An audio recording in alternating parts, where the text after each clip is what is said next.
ஆர்லேக்கர் அரசமைப்புக்கு எதிராக ஒரு உள்திட்டத்துடன் செயல்படுவதைப் போல தெரிகிறது. எந்த கட்சிக்கும் பெரும்பான்மை இல்லாத இப்படிப்பட்ட சூழலில் ஆளுநர் முதன்மையாக அதிக இடங்களை கைப்பற்றிய கட்சியை அழைத்து ஆட்சி அமைக்குமாறு கூறுவது இந்திய ஜனநாயகத்தில் தொடர்ந்து நடந்து வரக்கூடிய ஒன்றாகும். இப்படி தட்டி கழிச்சிட்டு ஒரு பிரஸ் ரிலீஸ் பண்றாரு அப்படின்னா இது அரசமைப்பு ரீதியான நடவடிக்கையாக இல்லை, அரசியல் செய்கிறார் ஆளுநர் என்கின்ற குற்றச்சாட்டுக்கு தான் பொருந்துகிறது. உடல் வலிமையை உறுதி செய்யும் சிலாஜித், கவனத்தை மேம்படுத்தும் அஸ்வகந்தா மற்றும் உயிர் சக்தியை பெருக செய்யும் சஃபேடு முஸ்லி போன்ற இமயமலையின் உணவுப் பொருட்களை கொண்டு வந்து மிஸ்டர் பர்ஃபெக்ட் உருவாக்கப்பட்டுள்ளது. உங்கள் முழு குடும்பத்தின் ஆரோக்கியத்தை மா நேச்சுரல்ஸ் மூலம் உறுதி செய்திருங்கள். 100% இயற்கையான மூலிகை பொருட்கள் மூலம் உருவாக்கப்பட்ட மிஸ்டர் பர்ஃபெக்ட் மற்றும் மிஸ் பர்ஃபெக்ட் தலைமுறையாக குடும்பங்களின் உடல் வலிமை, மன வலிமை மற்றும் மகிழ்ச்சியை பெருக செய்கிறது. உங்கள் மகிழ்ச்சியான பயணத்தை துவங்க www.mannaturals.com என்ற இணையதளத்தை பார்வையிடவும் அல்லது வாட்ஸ்அப் எண்ணிலும் தொடர்பு கொள்ளலாம்.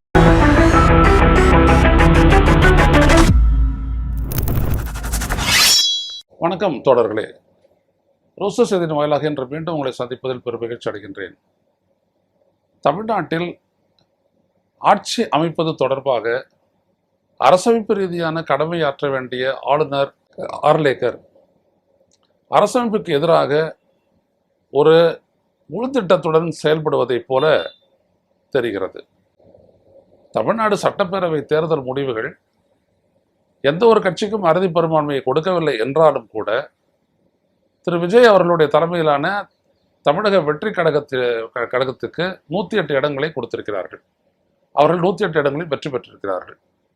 அடுத்தபடியாக திமுக கூட்டணி 73 இடங்களிலும், அதிமுக கூட்டணி ஒரு 53 இடங்களிலும் வெற்றி பெற்றிருக்கின்றன. ஆக தனித்த முதன்மையான ஒரு கட்சியாக தமிழக வெற்றி கழகம் இருக்கிறது. எந்த கட்சிக்கும் பெரும்பான்மை இல்லாத இப்படிப்பட்ட சூழலில் ஆளுநர் முதன்மையாக அதிக இடங்களை கைப்பற்றிய கட்சியை அழைத்து ஆட்சி அமைக்குமாறு கூறுவது இந்திய ஜனநாயகத்தில் தொடர்ந்து நடந்து வரக்கூடிய ஒன்றாகும். ஆனா ஆளுநர் என்ன சொல்றாரு அப்படின்னா, நேற்று சந்திச்சாரு, இன்னைக்கும் சந்திச்சாரு தாவேக தலைவர் விஜய். அவர் போயிட்டதுக்கு அப்புறம் இவர் என்ன பண்றாரு, ஒரு ஆளுநர் மாளிகையில் இருந்துட்டு ஒரு பிரஸ் ரிலீஸ் ஒன்று கொடுத்துருக்குறாங்க. அந்த பிரஸ் ரிலீஸ் நீங்க பாத்தீங்க அப்படின்னா அதில் என்ன சொல்றாங்க அப்படின்னா, Thiru Rajendra Vishwanath Arlekar, honourable governor of Tamil Nadu has invited Thiru C Joseph Vijay, president Tamilaga Vettri Kazhagam, to Lok Bhavan Chennai today.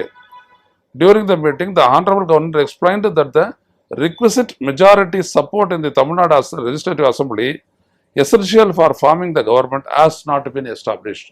அதாவது இன்றைக்கு தமிழக வெற்றி கழகத்தினுடைய தலைவர் ஆளுநரை சந்தித்தார். இந்த சந்திப்பின் போது தமிழ்நாடு சட்டப்பேரவையில் பெரும்பான்மையை நிரூபிக்கக்கூடிய அளவிற்கு தங்களுக்கு ஆதரவு இருக்கின்றது என்பதை தமிழக வெற்றி கழகம் நிரூபிக்கவில்லை. நாட் been established என்று அவர் சொல்லியிருக்கின்றார். இங்க கேள்வி என்ன அப்படின்னா, அது எல்லாருக்கும் தெரியும், விஜய் கிட்ட பெரும்பான்மை இல்லைன்றது தெரியும். ஆனா அவரால் பெரும்பான்மையான ஆதரவை பெற முடியாதுன்றது எப்படி உங்களுக்கு தெரியும்? அவர்கிட்ட பெரும்பான்மை இல்லை, பெரும்பான்மைக்கு 118 இடங்கள் வேணும், 108 இருக்குது. காங்கிரஸ் கட்சி 5 பேர் கொண்ட காங்கிரஸ் கட்சி அவரை சப்போர்ட் பண்ணுது, 113. இன்னும் பல கட்சிகள் அவரை சப்போர்ட் பண்றது தொடர்பாக ஆலோசித்து வருகின்றன. அது ஒரு 2-3 நாள் 4 நாள் அந்த ப்ராசஸ் போகலாம். அப்படி இருக்க ஒரு ஆளுநர் செய்ய வேண்டியது என்ன?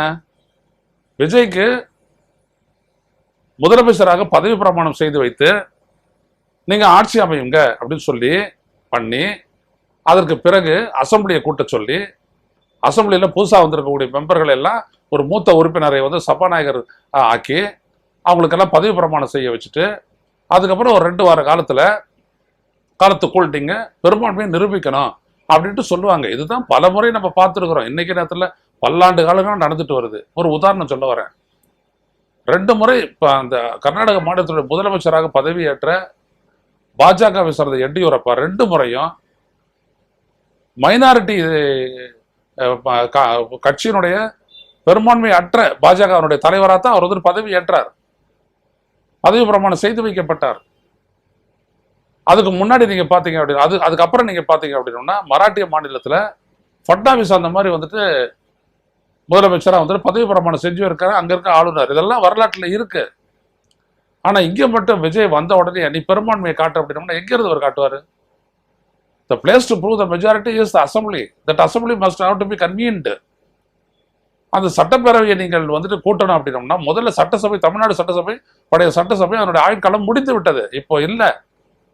அப்போ நீங்க சட்டசபையை உடனே அமைக்க வேண்டிய அப்படின்றத பிரியாரிட்டி. அதற்கு இன்றைக்கு அதிகபட்ச இடங்களை வென்றுள்ள தமிழக வெற்றி கழகத்தினுடைய தலைவர் விஜய முதலமைச்சரா பதவி பிரமாணம் செய்து வைக்க வேண்டும். அவரை வச்சுதான் அந்த ப்ராசஸை தொடங்கணும்.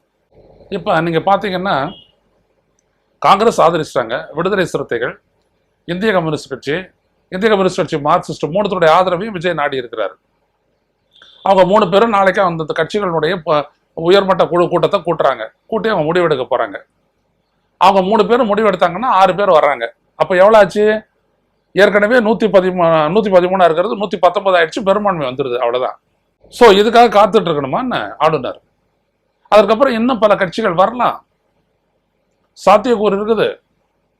இப்போ முஸ்லீம் லீக் சொல்லியிருக்கிறாங்க, அவங்க வந்துட்டு அவங்களுடைய கூட்டணி தலைவர் ஸ்டாலினை சந்திக்க போறோம்னு சொல்லியிருக்காங்க. சந்திச்சிட்டோன்னு நாங்கள் சொல்றோம்னு சொல்லியிருக்காங்க. அவங்களும் ஆதரவு தெரிவிக்கலாம், மனிதநேய மக்கள் கட்சி ஆதரவு தெரிவிக்கலாம். இதெல்லாம் வந்துட்டு சாத்தியக்கூறுகள் இருக்குது. அப்ப இந்த சாத்தியக்கூறுகள் எல்லாம் ஆராய்ந்து தான் அமைச்சரவையை அமைக்க அனுமதிச்சு ஒரு கவர்மெண்ட்டை ஃபார்மேஷன்ல ஆளுநர் உதவணும். ஆனா இந்த ஆளுநர் பெரும்பான்மை இல்லைன்னு சொல்லிட்டு அவர் திருப்பி அனுப்புறாரு. ஏராளமான முன்னுதாரணங்களை நான் சொன்னேன், இதெல்லாம் அவங்களுக்கு தெரியாதா? ஆளுநர் மாளிகையில் இருக்கக்கூடிய அதிகாரிகளுக்கு தெரியாதா? தெரியும். அப்ப என்ன பண்றாங்க? விஜயை தட்டி கழிச்சிட்டோம் அப்படின்னோம்னா யாருக்கும் பெரும்பான்மை இல்லாத நிலையில அவையை வந்துட்டு சஸ்பெண்டட் அனிமேஷன் என்று சொல்லி அப்படியே தள்ளி வச்சுட்டு இவங்க என்ன பண்ணுவாங்கன்னா குடியரசுத் தலைவர் ஆட்சி தமிழ்நாட்டில் நடைமுறைப்படுத்துவாங்க. இதுதான் மோடியினுடைய நோக்கன்றது தெரியுது. அப்படி குடியரசுத் தலைவர் ஆட்சி கொண்டு வந்துட்டாங்கன்னா தமிழ்நாட்டில் அவங்களுடைய ராஜ்யம் தான். அதுக்கப்புறம் எல்லாத்துக்கும் பார்லிமெண்ட்டை முடிவு எடுத்துட்டு இங்க நடைமுறைப்படுத்தலாம். 3 மொழி கொள்கையை நாங்கள் நடைமுறைப்படுத்தலாம். தமிழ்நாட்டை காஷ்மீரை உடைச்ச மாதிரி 3ஆ உடைக்கலாம். என்ன வேணாலும் செய்யலாம். உடனே போயிட்டு அங்கே வந்துட்டு அங்கே இருக்கிறவரோட அளவை தூணில் வந்துட்டு தீபம் ஏற்றலாம். என்ன வேணாலும் செய்யலாம். அதாவது என்ன அப்படின்னோம்னா கொல்லைப்புறமாக வந்து பாஜக ஆட்சியை நடத்தலாம். இதுக்குத்தான் ஆர்லேக்கர் முயற்சிக்கிறாரோ என்கின்ற சந்தேகம் எழுகிறது. இல்லாட்டி இதுவரைக்கும் நடந்த முன்னுதாரணங்களின் அடிப்படையில் விஜயை அவர் இன்றைக்கு முதலமைச்சராக பதவி பிரமாணம் செய்திருக்க வேண்டும். அப்படி செய்யாதது உள்நோக்க முடியாது. இது மிக மிக தவறு. இது ஒண்ணு. இன்னொரு பக்கத்துல நீங்க பாத்தீங்க அப்படின்னா அண்ணா திராவிட முன்னேற்ற கழகத்திலேயே ஒரு பகுதியினர் கிட்டத்தட்ட 40 எம்எல்ஏக்கள் வரைக்கும் சொல்றாங்க. 47 எம்எல்ஏக்கள் 40 பேர் அவங்கெல்லாம் வந்துட்டு புதுச்சேரி கொண்டு போகப்பட்டு அங்க ஒரு விடுதலை தங்க வைக்கப்பட்டிருக்காங்க. அவங்கெல்லாம் வந்துட்டு விஜயை ஆதரிக்கணும் அப்படின்னு சொல்றதா கேள்விப்படுறோம். ஆத்தென்டிக்கா எதுவும் சொல்லலை. அது நடந்ததுன்னா அவங்களும் வெளியில இருந்து சப்போர்ட் பண்றாங்களா இல்ல ஆட்சியோட சேர்ந்து சப்போர்ட் பண்றாங்களான்றது தெரியாது. ஸோ அங்க ஒரு பாசிபிலிட்டி இருக்குது. இப்படியெல்லாம் இருக்கும்போது எதுக்கு ஆளுநர் தட்டி கடிக்க வேண்டும்? எல்லாமே செய்தியில வருது.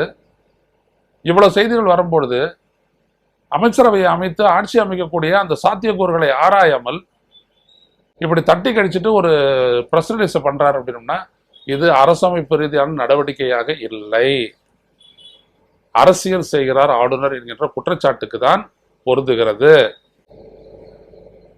எனவே ஆளுநருடைய வேற அரசியல் பண்றதில்லை, அரசமைப்பு ரீதியான கடமைகளை செய்வதுதான்.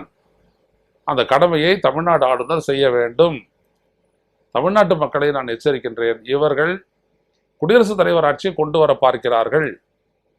இதை எல்லா கட்சிகளும் உணர வேண்டும்.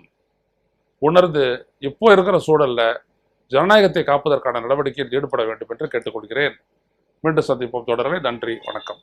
ஊடகம் கார்ப்பரேட் அரசியல்வாதிகளின் கைப்பாவையாக அடிமைகளாக இருந்தது போதும்.